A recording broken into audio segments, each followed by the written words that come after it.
Witamy serdecznie w energetycznym talk show redakcji Globenergia. Dzisiaj temat powiązany z forum Solar Plus. Czy samochody mogą być magazynami energii również dla sieci? Ale Bogdan, od czego zaczniemy? Zaczynamy od cen uprawnień do emisji CO2, które radykalnie spadają. Powiemy, jaki to będzie miało wpływ na gospodarkę i na nasze życie. Potem porozmawiamy o moim prądzie, a konkretnie o ogromnej ilości błędów i kończymy dobrymi wiadomościami dla posiadaczy fotowoltaiki w systemie NetBilling. Tak rośnie rynkowa cena energii w styczniu. Zapraszamy.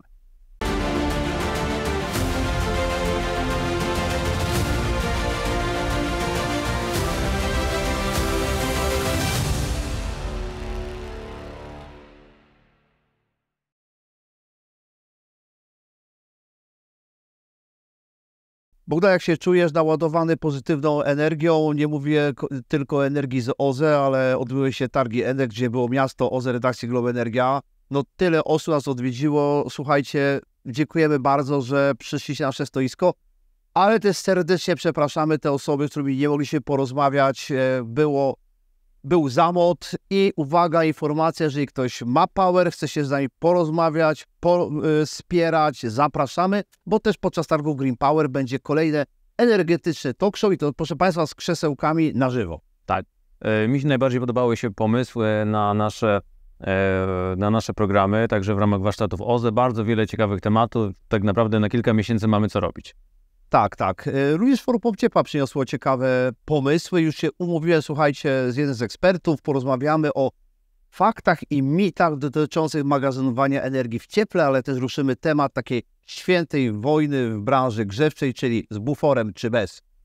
Ale przechodzimy do tematu cen emisji.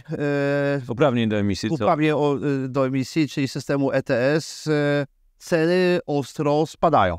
Tak, jeżeli by sobie tak zrobić taki wykres 5-letni, no to cofnęliśmy się do 2021 roku, jeżeli chodzi o ceny, a wykres wygląda tak, jakby te ceny spadły z klifu. No, oczywiście wtedy w tej skali. Faktycznie, pamiętasz, kilka miesięcy temu mówiliśmy o rekordach, jeżeli chodzi o przebijanie górnych granic. Przebijaliśmy wtedy, czy uprawnienia przebijały 100 euro za tonę. No a teraz, jeżeli chodzi o dół, przebiły tą magiczną barierę 60 euro za tonę. Poniżej, prawda? Jesteśmy poniżej tej magicznej granicy. No i tutaj należałoby się zastanowić, po pierwsze, jaki to będzie miało wpływ na nasze rachunki, na gospodarkę, czy jest to dobra, czy jest to zła informacja, no i dlaczego te spadki nastąpiły i może od tego zacznijmy, dlaczego nastąpiły spadki uprawnień do emisji CO2, tak radykalne spadki.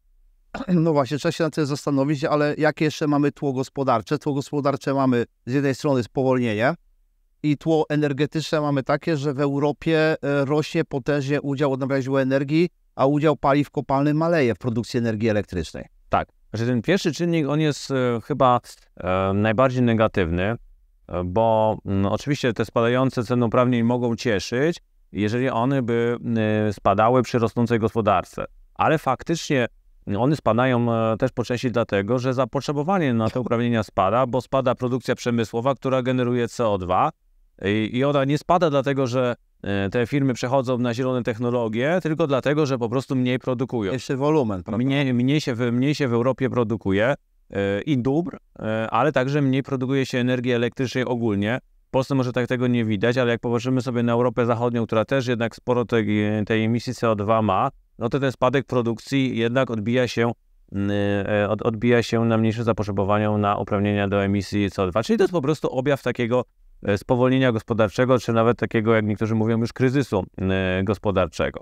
To jest na pewno jeden dość istotny czynnik.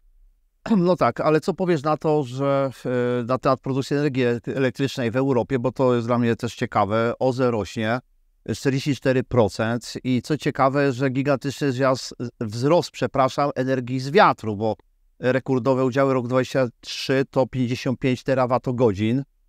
Do tego, jeśli doszła wielka kampania związana również z Repower Europe, czyli obniżania rachunków za energię.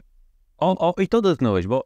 Obniżania, nie rachunków, obniżania zużycia energii. Mówiliśmy kiedyś o tym, że w niektórych krajach zabrania się nawet iluminacji, prawda? Tak, ale dobrze, że dotknąłeś tego Repower, dlatego że nie wiem, czy wiesz, z czego między innymi ma być w dużej części finansowane. No właśnie ten program transformacji, on w dużej części, bo o ile dobrze pamiętam, chyba w 40% ma być finansowany ze sprzedaży uprawnień do emisji CO2, które ma Unia Europejska w ramach takiej rezerwy stabilizacyjnej. No i tą rezerwę stabilizacyjną uwalnia na rynek, a jak uwalnia na rynek, no to co się dzieje z ceną, jak duży gracz, który ma w sumie nieograniczoną Sprzedaż waluty następuje. ma nieograniczoną ilość uprawnień do emisji CO2. Oczywiście za chwilę krytycy powiedzą, że to są mechanizmy i tak dalej, no ale prawda jest taka, że to nie jest twardy towar, który gdzieś trzeba wydobyć, żeby sprzedać. No decyzją polityczną można zwiększyć pulę uprawnień do emisji CO2 i można zmniejszyć pulę. No jeżeli Komisja Europejska, która dysponuje tą dużą pulą, uwalnia ją na rynek, no to siłą rzeczy co się musi stać? No musi się stać to, co widzimy, czyli spadek ceny. Ja uważam, że to jest jedna z głównych przyczyn, czyli uwolnienie dużego wolumenu. A z drugiej strony, no popatrz, co się dzieje. No, uprawnienia do emisji CO2 stały się instrumentem finansowym, za które wzięły się duże instytucje finansowe. No i teraz, jeżeli instytucje finansowe grały na wzrost uprawnień do emisji CO2, czyli sobie skupowały te uprawnienia, ale do niczego ich nie potrzebowały, poza tym, żeby grać jako instrumentem finansowym, bo nie potrzebowały ich umarzać. No i teraz zauważyły, że ta cena spada. To będąc zarządzając takim funduszem, nie podjąłbyś decyzji... Tak zwanych stop lossów. Dokładnie, nie podjąłbyś decyzji o stop lossach. No, ja bym podjął taką decyzję i podejrzewam, że mogły być takie decyzje podejmowane. Oczywiście to jest moja czysta spekulacja, nie wiem, czy tak było, ale jest prawdopodobne, że te wszystkie pozycje, które były na tych uprawnieniach, no one są teraz realizowane i to jeszcze bardziej pogłębia te spadki. No i teraz jest pytanie, co się może dalej stać? No bo przy pewnym poziomie ktoś może zauważyć, no przecież... Znowu może nastąpić po pierwsze odbicie. Tak, bo mamy cenę z 2021 roku, do tego jakieś dobre informacje o na przykład ożywieniu gospodarczym, o wzroście produkcji przemysłowej, o wzroście zapotrzebowania na prąd w Europie, no i ta cena, tak jak się cieszymy teraz, że ona jest niska, to za chwilę będziemy się smucić, że znowu przebijamy rekordy. No ale czy nie uważasz, że ogólnie wzrost odnawialnych źródeł energii jednak też stanowi jakąś presję na to? Stanowią, tylko wiesz, cały ten mechanizm jest tak skonstruowany, że z roku na rok ma tych uprawnień być coraz mniej. Tak, aby spadająca emisja nie powodowała do tego, że ta cena spada. Więc oczywiście ma to pewien wpływ pod warunkiem, że nasza transformacja energetyczna następuje szybciej niż założenia całego tego mechanizmu. No to wtedy tak. No i właśnie, i teraz przechodzimy do takiej najważniejszej rzeczy, bo co każdego będzie interesować, również naszych widzów, czy ja coś z tego będę miał, czy ja coś z tego odczuję. I teraz popatrzmy się na taryfy G, czyli te taryfy, które mamy w gospodarstwach domowych. Pytanie, czy my to coś odczujemy. I tutaj jest taka mało przyjemna informacja, że kontraktowanie następuje długoterminowo do tych taryf G, prawda? I pytanie jest takie, czy mamy szansę coś odczuć, bo wszyscy nerwowo odliczają ten koniec czerwca, czyli odmrożenie cen energii. No i może jakaś nadzieja w kimś teraz, wiesz, zawita, że będzie lepiej. Że wiesz, no oczywiście, jeżeli pytasz o taryfy w tym roku, no to nie, no bo to tak właśnie wygląda, że w zeszłym roku spółki energetyczne kontraktowały sobie energię elektryczną dla gospodarstw domowych na ten rok, no i to, że teraz te uprawnienia spadły, a co za tym idzie, spadła cena prądu na giełdzie, bo naprawdę mocno spadła. O ile dobrze pamiętam, jest trochę powyżej 400 zł za megawattogodzinę, więc to są też poziomy bardzo, bardzo dawno niewidziane w Polsce, ale odczujemy to w taryfach na przyszły rok i to jest dobry prognostyk na to, żeby te taryfy były znowu z rok do roku spadły, no ale jakbyśmy mieli taryfy dynamiczne, czy byłyby wprowadzone taryfy dynamiczne, no to już byś mógł to odczuć. Co więcej, za chwilę, Grzegorz, może się pojawić znowu taka sytuacja niewidoczna, niewidziana od dłuższego czasu, że klienci indywidualni zaczną porzucać tych sprzedawców zobowiązanych, czyli tych taryfowych, bo sprzedawcy nietaryfowi zaczną proponować prąd istotnie taniej niż jest w taryfie. No ale sądzisz, że ktoś może na tak zwanym rynku spot kupować energię i próbować ją tak szybko sprzedawać w detalu potem? Ale on nie musi, wiesz, tylko na spocie, on może w kontraktach krótkoterminowych, na przykład prąd na kolejny miesiąc albo na kolejny kwartał może sobie tak kupić i może stworzyć jest to taryfa taką rynkową, która będzie niższa niż taryfa tych sprzedawców zobowiązanych, tych sprzedawców, którzy mają tą taryfę regulowaną, no bo tamta regulowana bazuje na wysokich cenach zeszłorocznych, a ta nieregulowana może bazować na tym, co można kupić teraz, a teraz można kupić taniej, więc będzie po prostu atrakcyjniejsza, więc możemy to odczuć. Okej, ale teraz ktoś na przykład złośliwy zapyta, czy ktoś tu nie przesadził z kontraktowaniem na przykład długoterminowym. Ale na pewno. Czy tu gdzieś kogoś nie poniosło na przykład, czy ten model kontraktowania jest dobry? Ale mówisz o kontraktowaniu Tak. cen energii czy CO2? Mówię o kontraktowaniu cen energii. A, no nie, no to tutaj, to oczywiście, że jest wysokie prawdopodobieństwo, że ktoś ma kontrakty, które są teraz kontraktami już mało rynkowymi. Tylko pytanie, czy on podejmował złą decyzję, czy wtedy jak ktoś kupował prąd po 700-800 zł no, przy rosnącej cenie, czy on podejmował tak naprawdę nierozsądną decyzję. To niekoniecznie, ale także, wiesz, są kontrakty na uprawnieniach do emisji CO2 i to są, wiesz, teraz jest też pytanie, co z tym zrobić, czy ten kontrakt wyprzedawać, czy ten kontrakt trzymać i liczyć na jego odbicie. To jest też duży problem i to jest w ogóle problem w mojej ocenie takich próby wdrażania mechanizmów rynkowych do produktów absolutnie nierynkowych. Tak jak my mieliśmy w Polsce zielone certyfikaty. Tak. No i pamiętasz, że no, kiedyś też decydent podjął decyzję, że je w jakiś sposób zabił. No, wtedy tym rozporządzeniem, do tej pory rozporządzenie wyznacza wskaźniki umorzenia i to odbija się od razu na cenę. Dlatego ja uważam, że taki mechanizm jak na przykład uprawnienie do emisji CO2 nie powinien być mechanizmem rynkowym. To jest de facto parapodatek, który ma określone cele. No wiele osób powie, że nie, bo nie parapodatek, tylko opłata klimatyczna. No to czy opłata klimatyczna, zwał jak zwał, ale jest to jakaś opłata. I dla wszystkich byłoby lepiej, jeżeli już ustalamy, że ona ma być, żeby jej cena była w sposób policzalny z roku na rok ustalona. Wtedy można sobie zaplanować inwestycje, budżet państwa, który de facto jest beneficjentem i właśnie o tym beneficjentem większościowym tej opłaty, może sobie zaplanować przychody. Komisja Europejska, która też jest beneficjentem, budżet Komisji Europejskiej częściowym beneficjentem też może sobie zaplanować. A tak to jest taki mechanizm rynkowy stworzony do absolutnie nierynkowego produktu. Bardzo mi się, drodzy Państwo, podobały takie protesty wielu krajów, naszego również, że jak to źle, że te CO2 światy są takie drogie. No ale też przypomnijmy, że budżet nasz, no duży wpływ miał, to są miliardy wpływów po prostu. Tak, to są dziesiątki miliardów. Inne kraje, które też protestowały, też miały dużo pieniędzy, de facto no, podzieliły się z szeroko pojętą Unią Europejską po prostu. Więc dlatego... Co innego przed telewizorem, a co innego gdzieś w zaciszu Ministerstwa Finansów się musiało dziać. Dlatego dziwię się, że się ze mną nie zgadza, że to jest podatek. Nie, oczywiście nie powiedziałem, nie zgadzam się, tylko zwróćcie uwagę na to, że różnie to jest nazywane. Będziemy to obserwować, ale teraz tak, czyli w takim scenariuszu, bo tak, duże przedsiębiorstwa poradzą sobie, bo mogą też kontraktować w różny sposób energię elektryczną. Tak, ale wiesz, oczywiście to wpływa na cenę energii elektrycznej teraz, ale no, jednak większość przedsiębiorstw woli mieć te kontrakty jednak długoterminowe. I beneficjentami będą ci, którzy nie zawarli sobie długich kontraktów pół roku temu, rok temu i tak dalej. Czyli na przykład, nie wiem, czy też ktoś z lenistwa na przykład tego nie zrobi, teraz wygra na tym, żartuję oczywiście.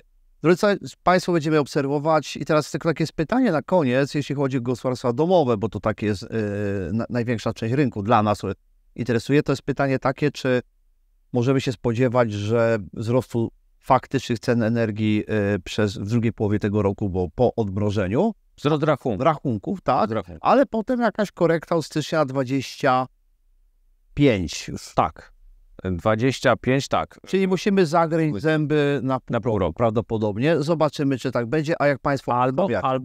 Bo to może być ciekawe, znaczy, bo tutaj też śledzą zapowiedzi ministerialne, na przestrzeni najbliższych tygodni będziemy mieć informacje, co z tymi cenami energii, w jakim stopniu one zostaną odmrożone, bo prawdopodobnie nie w 100%, w sensie jeszcze część społeczeństwa będzie w jakiś sposób chroniona, nie wiemy jak, ale zakładając, że jednak większość będzie miała tę cenę odmrożoną, ja bym śledził oferty cen prądu u odbiorców, u dostawców niezależnych tych po prostu, którzy nie są taryfowani przez OURE, bo tam się mogą pojawić ciekawe oferty. Tak, ale słuchajcie, od razu śledziłbym też ogólne warunki zakupu, żebyśmy gdzieś nie podpisali oferty na wiele lat, że się coś nie wpakowali, także też uważajmy.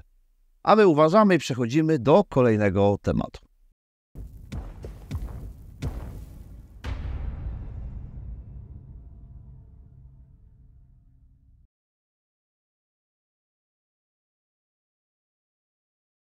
Przechodzimy do kolejnego tematu, do tematu związanego z chińskim eksperymentem, tematu, który przewijał się, Bogdan, właśnie podczas forum Solar Plus. Rozmawialiśmy, nie wiem, czy to dobre słowo, ale o pewnym absurdzie z wymaganiami dla przyłączenia magazynów energii. Chodziło też o domowy magazyn energii, o liczenia mocy mikroinstalacji OZE, ale też magazynów energii. No i podczas tej jednej z dyskusji, drodzy Państwo, padło ciekawe hasło, chyba od Ciebie, że w końcu nie wiem, jak energetyka ma liczyć te magazyny energii, walczyliśmy o zmianę, a przyjedzie wujek, ciocia samochodem elektrycznym, który potrafi się rozładować, czyli wpiąć się do sieci i oddać energii i mamy problem. Tak. I to był taki przyczynek właśnie do dyskusji, że obecny sposób wydawania warunków przyłączeniowych w ogóle nie przystaje już do tego, jak my z tej sieci korzystamy, zaczynamy korzystać, czy będziemy korzystać. No i ten przykład z samochodem elektrycznym, który mógłby wymieniać energię dwukierunkowo, a takie samochody się pojawiają i zakładając, że mamy ładowarkę, mamy takiego wallboxa, który jest dwukierunkowy, a takie ładowarki już są, no to generalnie w myśl przepisów nie bardzo możemy z tego korzystać. W ogóle ja za bardzo nie widzę procedury. Może zapytamy tutaj operatorów systemu dystrybucyjnego, jak do tego podchodzą, ale ja tutaj nie widzę formy prawnej funkcjonowania takiego samochodu elektrycznego i w ogóle sobie nie wyobrażam, jak miałoby to funkcjonować. Czy wtedy dostaję warunki na tą ładowarkę dwukierunkową, czy na ładowarkę i na samochód, ale patrząc na mikroinstalację, no to muszę i moduły zgłosić, falownik zgłosić, bo to... I jak zmieniam samochód, to muszę zaktualizować takie zgłoszenie. Ale słuchaj, wiem, że to nie do końca w temacie, ale chciałbym, żebyśmy tą piramidę i to nie ma słowa, ale pewnego absurdu pokazali, czyli tak, mikroinstalacja fotowoltaiczna, liczymy ją po stronie generatora, można powiedzieć po stronie prądu stałego, tak, co wykazaliśmy, że jest bez sensu. No chciałem użyć słowa idiotyzm, ale będę grzeszny, nie użyję go. Jest bez sensu z tego względu, że liczy się falownik, który wprowadza jakąś moc.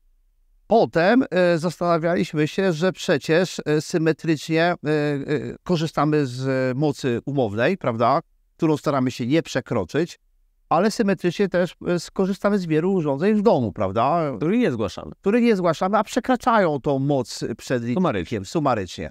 I tu mamy idiotyzm numer 1 i takie minimum logiki jest takie, żeby instalacja OZE była liczona przynajmniej po falowniku, ale w rozmowie dalszej, skracając, dyskutowaliśmy, że można nie po falowniku, tylko po mocy umownej. Powinniśmy się dokładnie mocą umowną, kierunkowo. A jeżeli ktoś przegina, no to powinien na przykład zapłacić karę albo zadziałać zabezpieczenie, tak? Opłatę za przekroczenie mocy, czy w jedną, czy w drugą stronę. Wolisz opłatę niż karę, słowo? Nie, no bo nie. Opłatę dodatkową za to, że ponadumownie z czegoś korzystam. No to przeważnie nie są kary. No tak samo jak masz w telefonie komórkowej, jak przekraczasz ilość internetu, jaki tam masz, no to też masz opłatę dodatkową. No nie jest to kara, no jest to w jakiś sposób opłata. I teraz przechodzimy, przepraszam. Ale czekaj, Grzegorz, ale jeszcze jedną rzecz skończę, no bo powiedziałeś o tych nonsensach, ale właśnie ale nonsensem finalnym przy takiej mikroinstalacji jest to, że nikt na końcu tego nie sprawdza. No zgłaszasz jakieś tam moduły, zgłaszasz jakiś falownik i ja podejrzewam, że oni w zakładach energetycznych, no też wiedzą, że to kompletnie nie ma znaczenia, że masz taki, czy masz inny falownik i nawet tego nie sprawdzają.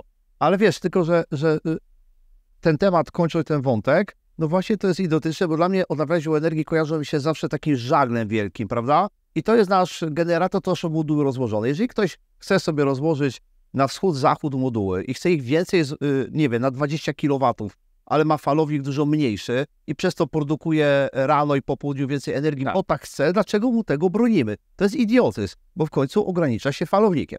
Ale teraz przejdziemy do części tej hardkorowej. Mieliśmy, drodzy Państwo, podczas forum Solar Plus 2 dnia miasta OZE redakcji Globenergia dyskusję i potem dochodzą magazyny energii. I na początku rozbroiliśmy pewną minę, prawda, bo magazyny energii wcześniej były jeszcze liczone z mocą instalacji. Także momentalnie przekraczaliśmy, nie mogliśmy żadnego magazynu energii zainstalować. Mieliśmy instalację 10, moc umowną 11, tak? No i już nie miałem miejsca na magazyn, na 6 kW magazyn. Teraz już jest lepiej, tak? Magazyn nie może przekraczać mocy instalacji, prawda? No ale magazyn. Tak, moc magazynu, przepraszam, tak. No i teraz doszliśmy do tego punktu naszego programu dzisiejszego, w którym rozmawiamy o możliwości ładowania energii z samochodów elektrycznych, czy samochód elektryczny może być magazynem energii, a może być. I też doszliśmy do absurdu, bo tak, umęczyliśmy się, zgłosiliśmy tą mikroinstalację, zgłosiliśmy ten magazyn energii, przyjeżdża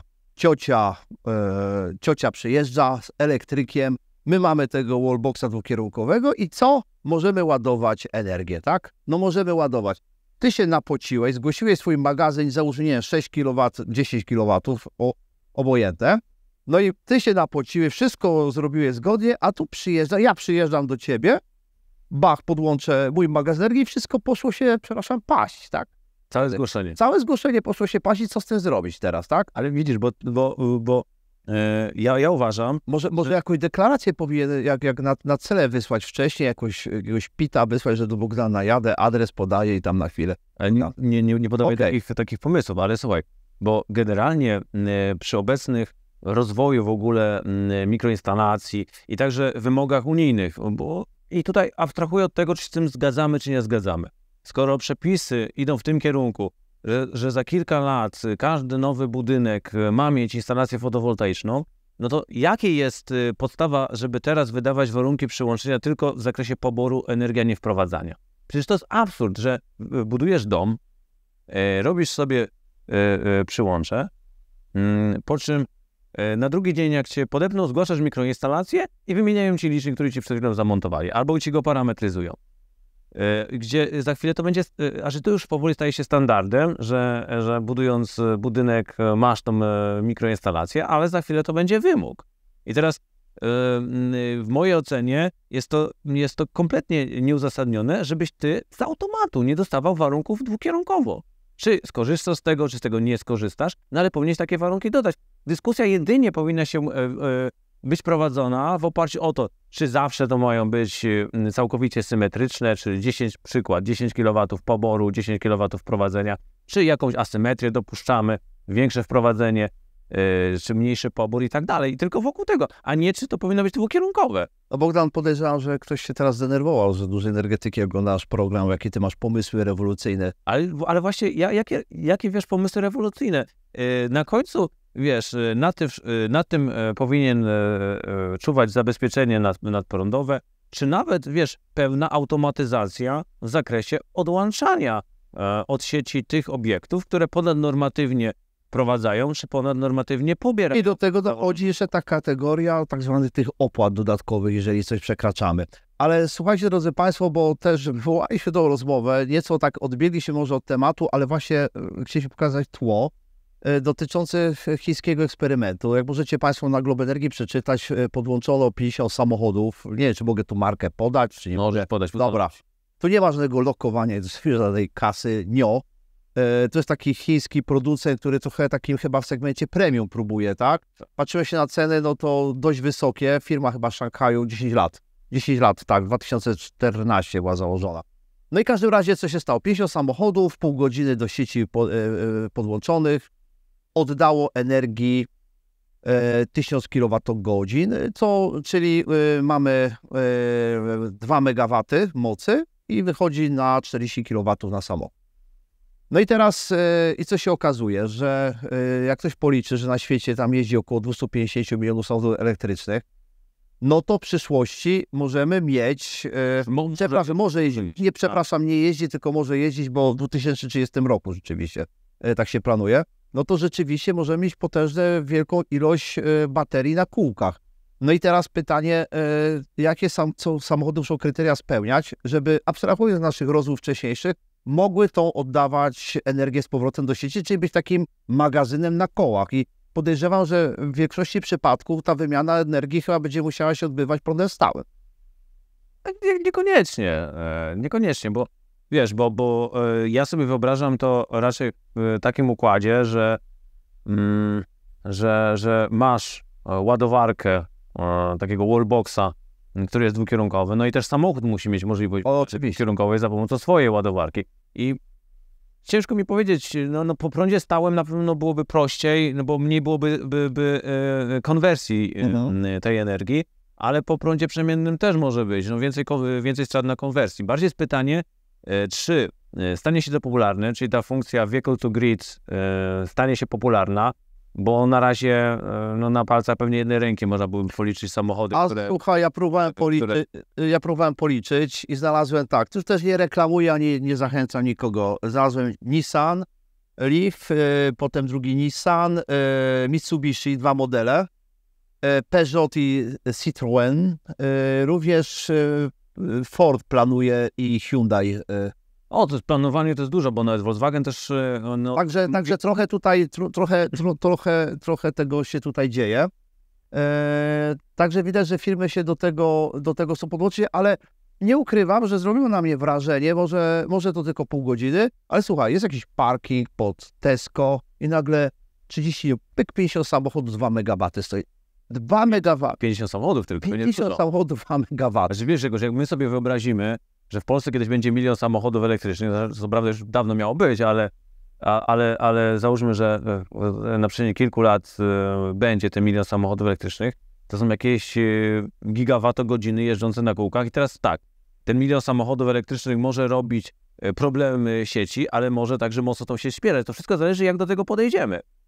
I to jest bardzo ciekawe, bo wymieniłeś te samochody, tam na początku jest sporo Japończyków, dlatego że w ogóle Japończycy, projektując ten standard CHAdeMO, który był w samochodach elektrycznych, oni od początku chcieli, żeby to było dwukierunkowe. I to było coś wyjątkowego w Azji w stosunku do Europy, tak? W Japonii nawet, bo to trochę wynikało z tego, że oni sobie tak zakładali, że jak są te trzęsienia ziemi, no i gdzieś mogą być awarie prądu, żebyś mógł z takiego samochodu elektrycznego sobie skorzystać i zasilić swój budynek. I to bardzo, bardzo ciekawa koncepcja była.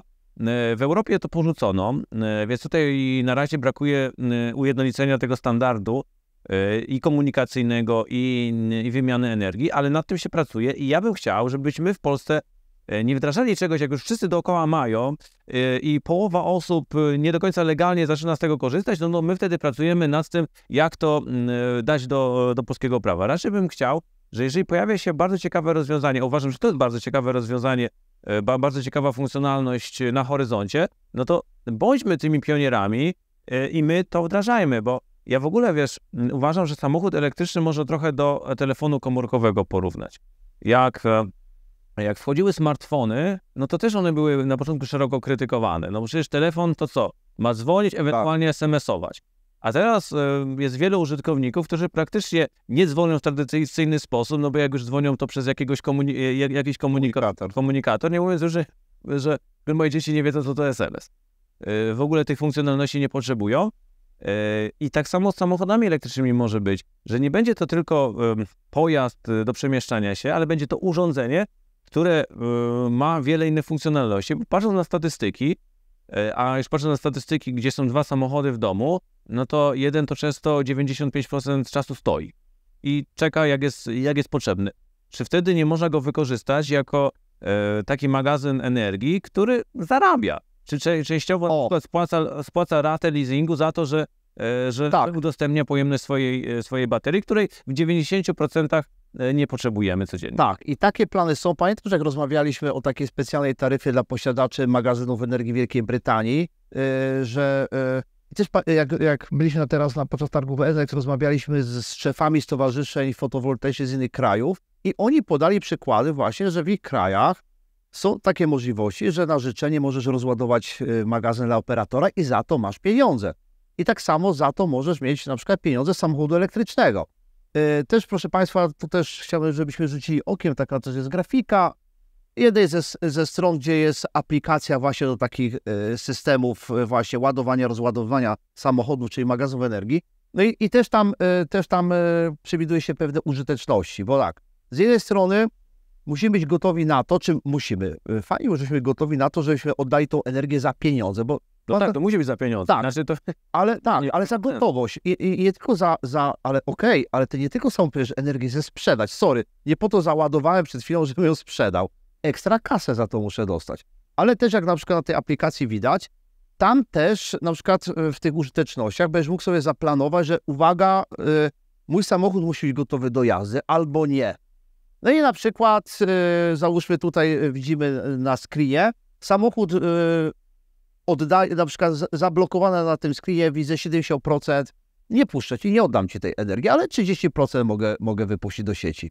Bo na przykład masz samochód w trybie gotowości do jazdy albo nie. No i właśnie to są takie rozwiązania, które wiele skutków potem po prostu dają. Do eksploatacji, do zarabiania. No to jest fantastyczne. Samochody zaparkowane.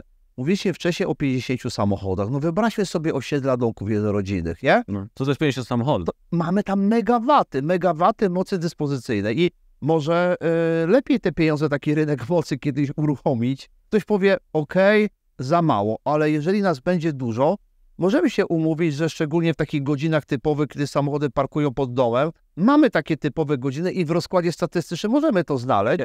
Jeżeli już 1 000 000 samochodów elektrycznych, zakładając, że każdy ma ładowarkę pokładową na poziomie 11 kW, to jak dobrze liczę, a nie jestem dobry w liczeniu w pamięci, to jest chyba 11 gigawatów. No jak pomyliłem, to No ale niestety robimy, proszę Państwa, program bez cięć i też tutaj czasami złośliwe padają komentarze krytyczne. Bardzo dobrze, ale proszę Państwa, nie będziemy tutaj ciąć, jedziemy jak jest. To jest po prostu, to jest bardzo ciekawe. Kiedyś też widziałem dane z Wielkiej Brytanii, bo tam też są produkowane samochody i właśnie tam były dane, że szacowano chyba 800 milionów funtów oszczędności, 885 milionów, ale szacowano, że ta technologia samochody dla sieci może po prostu przynieść oszczędności, redukcji CO2 i tak dalej. Także to jest ciekawy temat. Wydaje mi się, że to jest też ciekawy temat na przyszłe odcinki i nawet specjalizowane. Ty masz teraz, Bogdan, swoją specjalną playlistę, niedługo program o samochodach elektrycznych. Jakbyś mógł 2 słowa powiedzieć, o czym ostatnio rozmawialiście przy okazji. Ostatnio bardzo dużo mówiliśmy o tym, jak elektryki radzą sobie w zimie. Zima zbliża się ku końcowi, ale będą kolejne. No i dużo powiedzieliśmy też o typach ogniw, bo wszyscy mają w pamięci, że to są ogniwa litowo-jonowe, jednak pomiędzy poszczególnymi technologiami są spore różnice, a my powiedzieliśmy, jaki to ma wpływ na właściwości użytkowe. I mam nadzieję tutaj, że apeluję też do kolegi Marka Partyki, który jest po części realizacyjnej, o właśnie umieszczenie pod naszym materiałem specjalnego linku do Twojego ostatniego materiału.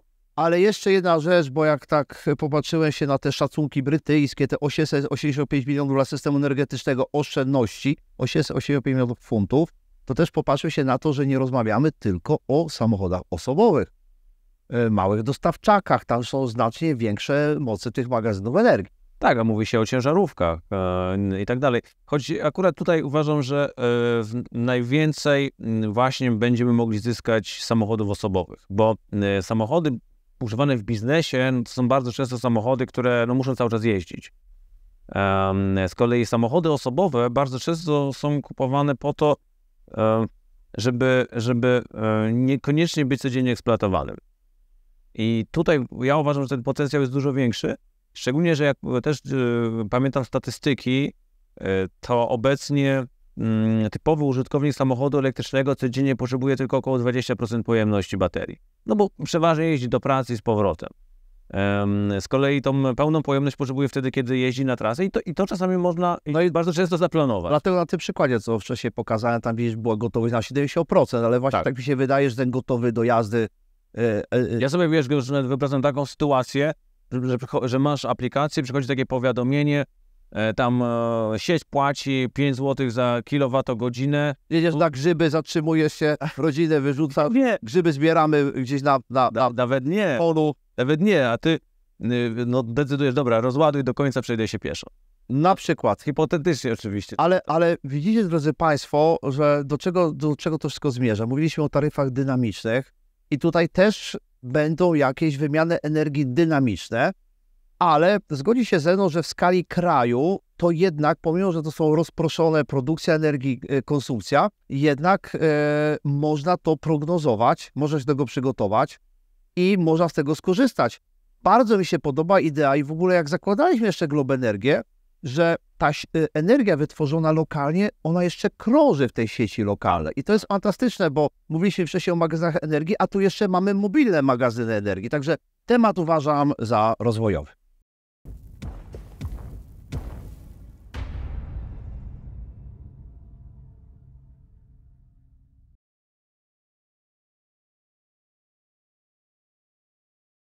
Pozostajemy, Bogdan, w tematach elektrycznych, ale tym razem w tematach dotacji Mój Prąd. I drodzy Państwo, cały czas czekamy na dotację Mój Prąd 6.0. Jeżeli Państwo nie oglądaliście nas w poprzedniego naszego wydania, rozmawialiśmy o tym, co się zmieni w programie Mój Prąd 6.0. W skrócie tylko powiem, że oprócz fotowoltaiki, magazynów energii mają być dodane małe turbiny wiatrowe, pomimo że turbiny wiatrowe dostały specjalny program dofinansowania. Znaczy mają dostać konsultację. Tak. Program Mój Prąd jest przygotowywany. Też przypominam, że pani minister klimatu i środowiska wspomniała, że na pewno będą pieniądze na program Mój Prąd i czyste powietrze. Czy Mój Prąd wystartuje za 2 miesiące? Takie były przymiarki, tego jeszcze nie wiemy, ale wiemy, że są duże problemy z Moim Prądem 5.0. Co się okazuje? 42, Bogdan, procent wniosków ma błędy. 42. Albo brakuje dokumentów, albo dane nie pokrywają się z załącznikami, albo nawet takie prozaiczne błędy adresowe, imię, PESEL wnioskodawcy. I to przeciąga potężnie wypłaty z tego programu Mój Prąd. Korekty też podejrzewam, że przeciążają Narodowy Fundusz i to z poprzednimi problemami z pieniędzmi dla programów dotacyjnych, może też to spowodować jeszcze jakieś poślizgi programu Mój Prąd 6.0. Pewnie tak, ale wiesz, skala 42%, czyli blisko jesteśmy połowy, to w mojej ocenie jednak oznacza, że coś jest nie tak z tymi wnioskami, ale formularza. Pamiętasz program?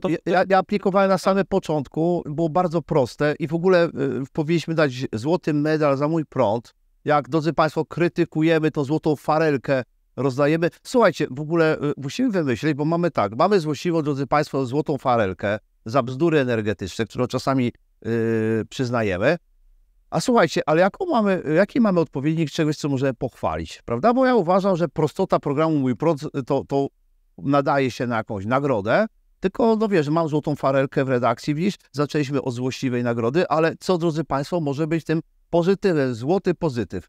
Nie chcę tu nic sugerować, może prosimy Państwa w komentarzach, napiszcie na przykład, co jest przeciwieństwem złotej farelki za coś pozytywnego, energetycznego. My się tutaj odwdzięczymy za dobre pomysły. Taki mini konkurs, co ty na to? Jestem za. Ale tutaj wróciłbym właśnie do tego formularza, bo to nie jest dla nikogo nie jest to dobre, że te wnioski tak długo są procedowane, bo te błędy, tak jak powiedziałeś, one będą powodować to, że te wnioski będą jeszcze dłużej oceniane. To jest też irytacja przyszłych beneficjentów, bo bardzo długo czekają na informacje w ogóle, na jakim etapie jest ich wniosek. Jak są błędy, to urzędnik, który to sprawdza, też traci więcej czasu, musi to sprawdzać 2 razy. I teraz ja uważam, że z uwagi na masowość tego programu i wszystkich programów, które teraz ma Narodowy Fundusz, tutaj należałoby bardzo mocno zainwestować w narzędzia informatyczne i automatyczną walidację. Bo takie dokumenty, które potrzebujesz, one powinny być generalnie w locie przez system sprawdzane, chociażby takie jak PESEL, jak imię, nazwisko, bo ja podejrzewam, z czego to wynika. Bo wykonujesz instalację fotowoltaiczną, przykładowo, jesteś inwestorem, a mieszkasz z kimś. Czy dla ciebie ma to znaczenie, czy tam na fakturze jest ta osoba, czy inna osoba? Nie ma to dla ciebie znaczenia. Ty zrobiłeś instalację, ty za to zapłaciłeś, ale podejrzewam, że mogą być pewne właśnie tego typu rozbieżności. Z innego konta był przelew zrobiony, kto już inny widnieje na przelewie i tak dalej, ale to można uprościć. Ja na przykład nie widzę uzasadnienia, dlaczego potrzebne jest zaświadczenie o tym, że operator systemu dystrybucyjnego cię przyłączył ci tą mikroinstalację. No wykonałeś ją, no to ją wykonałeś. No, równie dobrze mógłbyś skorzystać z dotacji, no nie mógłbyś, ale dlaczego ta dotacja nie mogłaby być na instalację, która jest off-gridowa? A czy wiesz, Instalacja to instalacja. Okej, ale tu podejrzewam, że jest pewna jakaś wygoda, bo jednak od razu masz takie zaświadczenie, że rzeczywiście to jest i tam może ukrócasz problemy, że masz coś, fikcję. ale no, właśnie nie. Właśnie nie, bo powiedziałem na początku, nikt tego w zakładzie energetycznym nie sprawdza. Nikt. Może nie będzie starać i tak ci licznik wymienią. Chociaż z drugiej strony rzeczywiście można tych beneficjentów znaleźć, jakoś skrusować bazy danych, bo w końcu w energetyce widzimy produktywność, prawda? Produkcję. Ale możesz nie wykazywać produkcji, bo generalnie masz magazyn energii, przez jakiś czas w ogóle nie wprowadzasz tej energii do sieci, więc to tak, wiesz, wcześniej czy później wyjdzie.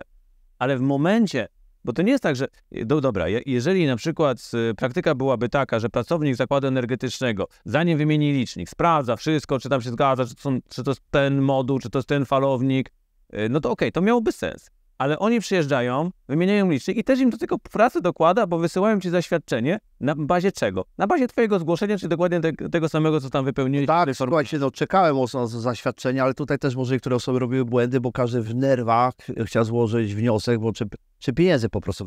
Więc ja uważam, ale to mówię naprawdę w dobrej wierze, że należałoby dokładnie przejrzeć punkt po punkcie w tym wniosku, w których dokładnie punktach jest najwięcej błędów i zastanowić się, jak to zrobić, żeby tych błędów było mniej. No sam pamiętam, wypełniałem ten wniosek, no na przykład opis systemu EMS, to naprawdę trzeba się pogimnastykować, żeby dojść do tego, co autor miał na myśli i jest tym systemem EMS, a co tym systemem nie jest. Obawiam się, że... Wiesz czegoś to, że ktoś dokładnie czyta regulamin, jeszcze odpowiedzi na pytania. No mało jest takich... Coś ma być masowe, musi być proste. A się jest gorzej, bo ludzie z branży też nie wiedzą do końca...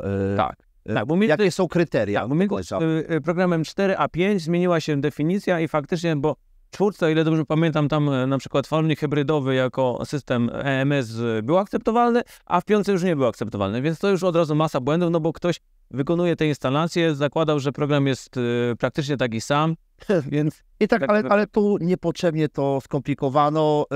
Wiele firm kreatywnie po prostu szukało takich systemów, żeby zrealizować marżę, bo bardzo wątpię, żeby niestety te systemy jakoś przydały się do zwiększenia efektywności.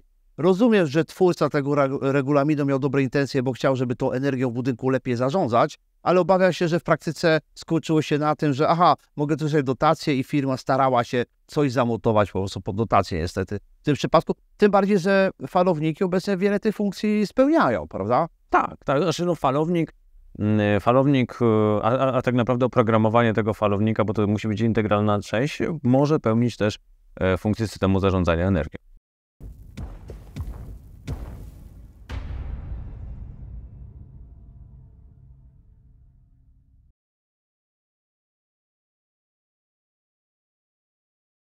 Drodzy Państwo, początek roku, może coś by Bogdan optymizmem powiało, bo też przypominam, w jednym z programów naszych liczyliśmy opłacalność instalacji fotowoltaicznej z magazynem energii. Z tego co pamiętam, to była 7 z magazynem 10. I drodzy Państwo, braliśmy tam pod uwagę różne scenariusze. Braliśmy też scenariusze takie, że rynkowa cena energii będzie bardzo niska. Zastanawialiśmy się w ogóle, jaka może być rynkowa cena energii, bo drodzy Państwo, dla nas wszystkich, dla posiadaczy instalacji w netbillingu interesuje produktywność roczna kontra poszczególne ceny energii w poszczególnych miesiącach i co z tego utrzymamy w skali roku. Doprecyzuję, nie tyle produktywność roczna, co roczna ilość energii wprowadzonej do sieci. Tak. I jej wartość. Tak. I wszystko skłaniało się ku temu w tej naszej analizie, że warto jednak tej energii zachować u siebie jak najwięcej, bo w końcu niestety tak jest, że kupujemy bardzo drogo, a mamy sprzedać bardzo tanio. No i po prostu zastanawialiśmy się ostatnio nad ekonomiką takiej instalacji i założyliśmy taki wariant pomiędzy, przepraszam. Będę twierdził, że jest realistyczny. Realistyczny, pomiędzy pesymistycznym a realistycznym, w tym kierunku może zrobię. Założyliśmy 200 zł za megawattogodzinę, prawda? Zeszły rok się oczywiście wyższą kwotą zamknął średnio. Ponad 400. Tak, no i ponad 400 ma średnia, prawda? Tak. No i proszę bardzo, średnia melduje się, proszę Państwa, w styczniu 437 zł i 2 grosze za megawattogodzinę. Ale mówiłem to wtedy, jak omawialiśmy grudzień i powiem to samo, nie ma to większego znaczenia. Dlatego, że styczeń po grudniu jest drugim miesiącem, w którym jest najniższa produkcja w ciągu roku. W styczniu, z uwagi też na tą niską produkcję, nawet bez magazynu energii jest relatywnie wysoka autokonsumpcja, więc cena dla stycznia ma niewielkie znaczenie dla rocznej ekonomiki. A jak w lutym u Ciebie było z produkcją? W styczniu jak było? A w lutym potem? A no luty jeszcze... Jeszcze nie skończył, ale jak tam wiesz luty? No, jeżeli chodzi o autokonsumpcję, no to będzie gdzieś w granicach pewnie 95%, ale bardzo rośnie mi samowystarczalność, bo już jestem teraz na poziomie gdzieś 60%. To też jest zasługa tego, że zima odpuściła, więc udział pompy ciepła w bilansie energetycznym jest mniejszy, więc myślę, że utrzymam tą autarkię na poziomie 60%. Tym bardziej, że ta część tygodnia, środkowa część tygodnia jest dość słoneczna, a dopiero potem weekend mocno deszczowy, także akurat teraz korzystamy z energii. Tak, ale wracając, ale tu Grzegorz, ja myślę, że to będzie bardzo ciekawy temat, jak przyjdzie nam kwiecień. No, kwiecień to jest... Luty, druga połowa lutego to już faktycznie produkcja mocno zaczyna odbijać, marzec, ale kwiecień jest taki... Dużo słońca, jest zimno. Tak, często jest zimno, ale dzień już jest dużo dłuższy, już te 12 godzin dnia jest w kwietniu, więc faktycznie wtedy produkcja bardzo szybko z tygodnia na tydzień przyrasta. No i to wtedy zobaczymy, co z tymi cenami się stanie. Ja uważam, że jednak jeżeli chcemy liczyć na ekonomikę mikroinstalacji w netbillingu, trzeba stawiać na autokonsumpcję, czyli trzeba stawiać na magazyny energii, dlatego liczę też, że ruszy ten program Mój Prąd 6.0, będzie tam przynajmniej 50% dotacja na magazyn energii, no bo wtedy to ekonomicznie, jak pokazaliśmy ostatnio, się fajnie spina. I to podkreślamy wielokrotnie, że magazyn energii nie służy do awaryjnego systemu podtrzymania energii w domu, służy do obrony nas przed wypuszczeniem naszej cennej energii wyprodukowanej z fotowoltaiki do sieci, bo nie chcemy kupować drogo energii i tą wyprodukowaną energię nie chcemy tanio sprzedać. Okej, drodzy Państwo, przechodzimy na koniec do komentarzy. Bardzo też jeszcze raz dziękujemy co do komentarzy podczas targów EDEX. I teraz tak, pierwsza sprawa, dyskutowaliśmy o małych turbinach wiatrowych, padło też hasło o elektrowniach, o turbinach wiatrowych o pionowej osi obrotu. Przypomnijmy, to są takie urządzenia, które mają taką odporność, pracują przy niższym wietrze, budowane na budynkach. To jest duża zaleta. O osi pionowej one mają niższą prędkość startu, ale generalnie, jeszcze raz to powtórzę, że moc wiatru rośnie do 3 potęgi prędkości wiatru, więc tutaj to, że one startują przy niskiej prędkości wiatru nie jest jakimś bardzo dużym benefitem, No ale dużym benefitem jest to, że lepiej pracują przy wietrze turbulentnym i są cichsze. Tak, i w związku z tym, jak widzimy materiały promocyjne tego typu urządzeń, to one są właśnie pokazane jako typowe budowlane, budynkowe urządzenia, które łatwiej pracują, bo rzeczywiście w gęstej zabudowie mamy do czynienia z takimi warunkami. I tutaj tak, warto nadmienić, że te elektrownie osi pionowej, topizna wody do kwadratu, powinny być zakazane. Praktycznie nic nie produkują. Właśnie nie wiem, dlaczego do kwadratu, a nie do sześcianu. Jak już byśmy tak nawiązywali z energetyką wiatrową, to ja bym bardziej tutaj do sześcianu to dał.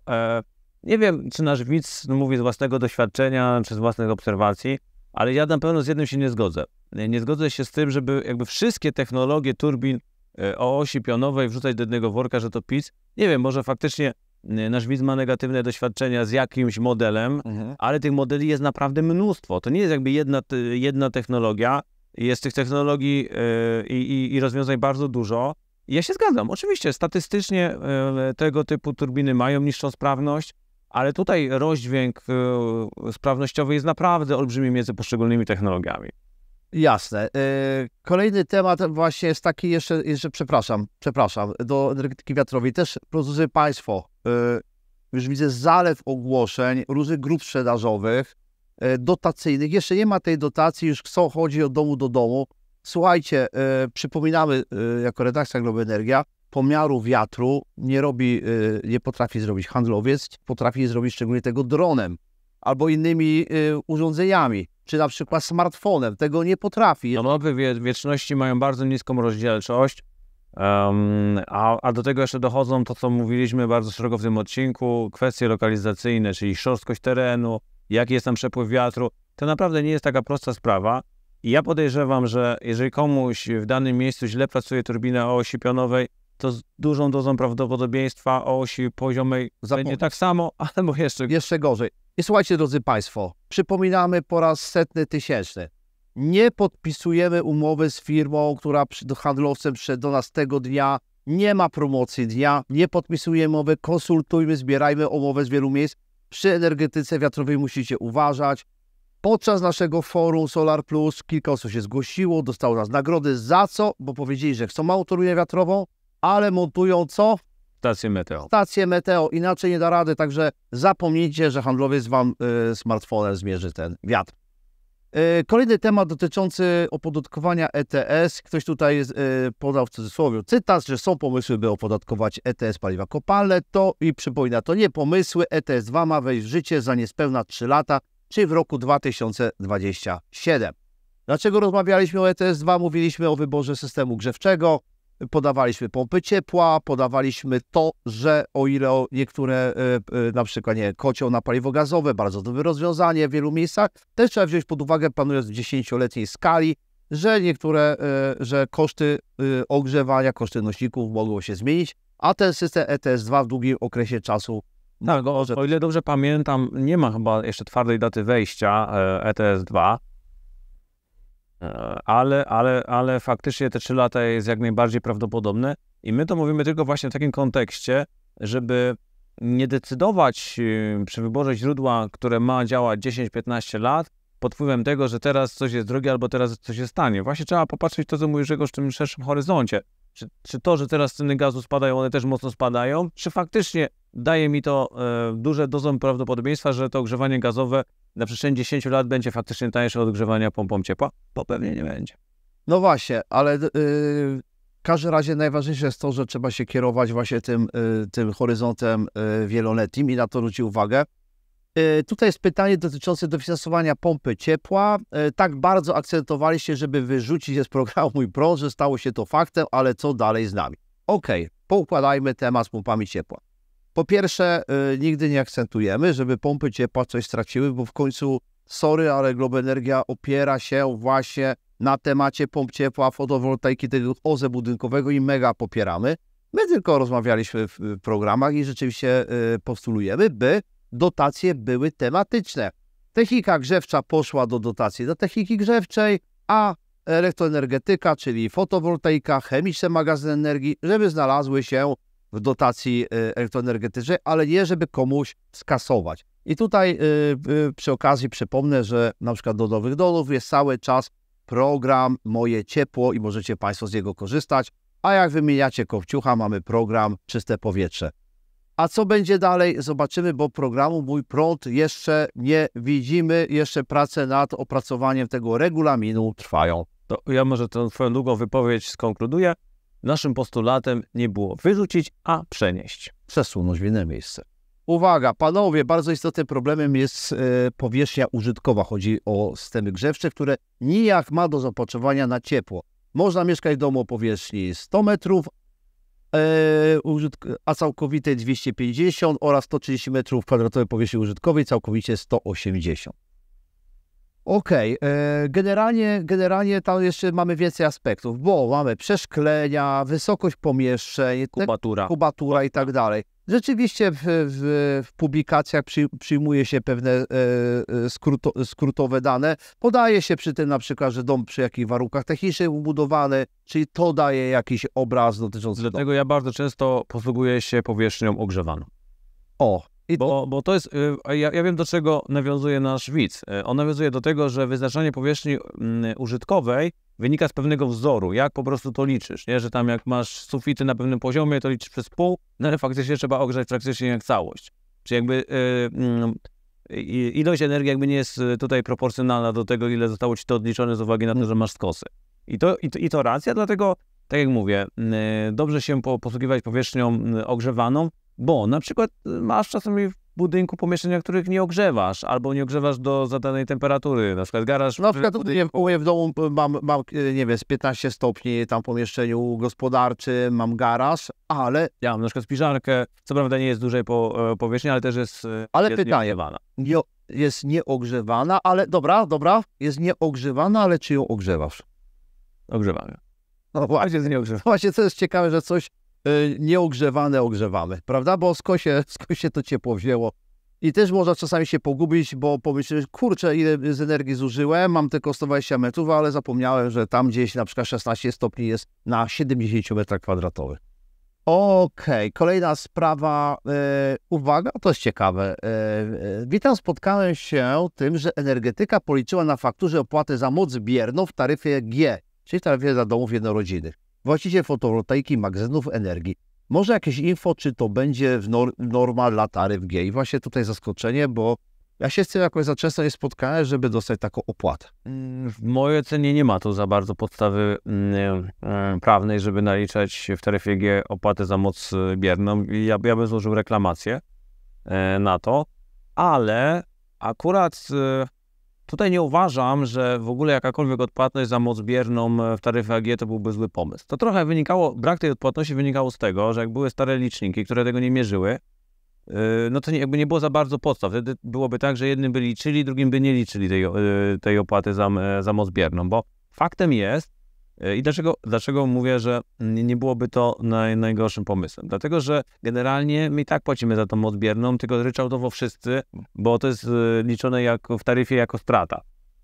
Bo z mocą bierną, tak mówiąc w dużym uproszczeniu, problem jest taki, że my jej nie zużywamy, ale musi być ona nam dostarczona. Czyli pobieramy, oddajemy, więc są straty na przesyle. No i za te straty ktoś musi zapłacić, czy po prostu wszyscy płacimy później w taryfie, niezależnie czy jesteśmy skompensowani, czy nie jesteśmy skompensowani. I to powoduje, że bardzo często instalując urządzenia, które nie są skompensowane, faktycznie mamy te współczynniki, mimo że teoretycznie w umowie tam tangens fee powinien być 0,4, to w praktyce niektóre gospodarstwa domowe się tego nie trzymają, a się nie trzymają, nie mają żadnej presji, no bo i tak za to nie płacą, więc po co w ogóle inwestować w urządzenia, które na przykład mają ten współczynnik mocy lepszy. Więc nie wykluczam, że pewnie taka dyskusja się pojawi. Jeżeli byłyby to na rozsądnym poziomie odpłatności, to mogłoby mieć to pozytywny wpływ na to, jakie urządzenia elektryczne w domu montujemy i w ogóle zwracamy uwagę na tą moc bierną, którą siłą rzeczy pobieramy. Jaki to ma wpływ na sieć, prawda? Tak. No firmy za moc bierną płacą i to powoduje, że inwestują w to, żeby się odpowiednio skompensować. Przypomnę, że falowniki fotowoltaiczne w dużej części mogą taką kompensację wykonywać rzeczywiście wtedy, kiedy pracują. Także widać tutaj pozytywną rolę mikroinstalacji OZE. Drodzy Państwo, kończymy na dzisiaj. Oczywiście zapraszamy w każdy czwartek o godzinie 19. A my Państwa pozostawiamy w takim klipie z klimatów miasta OZE, czyli specjalnej strefy redakcyjnej z targów Enex. 2 dni przebywaliśmy tam, ostatni talk show był stamtąd nagrywany, mieliśmy tam forum pomp ciepła, bodajże już nie liczę, chyba 17 czy 18. Mieliśmy forum Solar Plus i magazynowania energii. Cieszymy się bardzo, że Państwo wzięliście też udział w grze miejskiej. Ktoś odjechał hulajnogą elektryczną, było dużo radochy i dyskusji, a my największe mieliśmy radochę, że z Państwem mogliśmy się spotkać. Też dziękujemy za osoby, które naprawdę też przejechały się, żeby się z nami zobaczyć. Przypominam, że będziemy też podczas Green Power. Zostawiam Państwa właśnie z naszym miastem OZE i do zobaczenia za tydzień.